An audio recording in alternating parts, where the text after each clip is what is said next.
ito po nagtataka lang po ako, no? Sa halip na bigyang pansin yung mga records o yung mga classified documents na naandun po sa tanggapan ng IIS, bakit sinisira nila ang pagkatao ko? Bakit hindi nila pansinin yung nilalamang classified information na isinapubliko?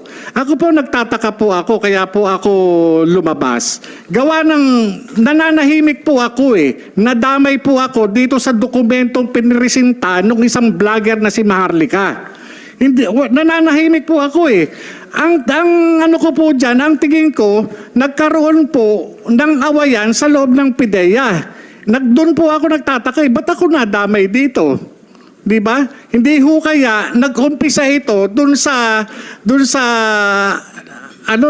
ipinalabas na video doon sa social media na ang involved ay yung tila galit na galit na PIDEA Director General. Kasi kung titignan ninyo, yung video, hindi makakalabas ito sa publiko. Kinakailangan puntahan mo pa doon sa NBR para i-download mo mismo yung video.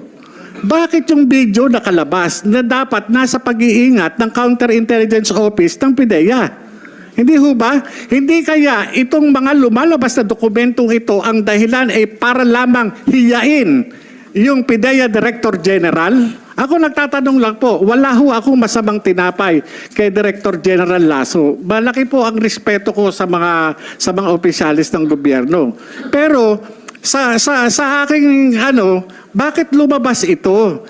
Itong dokumento na ito, nung makita ko, nung sinabi sa akin na itong pre-ops, yung authority to operate, nung makita ko ho na ipinipresenta rin sa video, ako ho yung investigador na humarap doon sa confidential informant.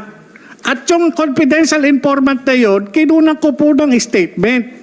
Bakit ko po sa kinunan ng statement? Kasi po, yung kanyang mga ipinakikitang litrato, masyado pong mabigat yung mga involved.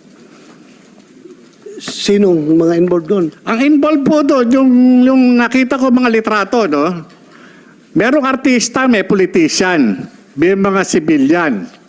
Ngayon po, tinanong ko po siya, sino ito? During nung kinukunan ko po siya ng kasi ayoko pong sa akin magbula yung pag-identify. Gusto ko sa kanya magbula yung identification.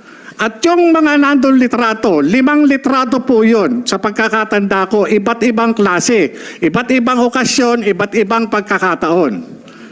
Yun po yung Ngayon, nung tinanong ko siya, sino ito? Kahit alam ko po na kung sino yon, sinabi niya, sir, si po yan? Si Maricel. Maricel Soriano po. O maliban doon, ano pangalan nito na tawag niyo? Maria. Ngayon po, eto, sabi niya gano'n, eto sir, si po ito? Si Bongbong Marcos. Maliban dito, ano pangalan nito? Bonget. Yun po yung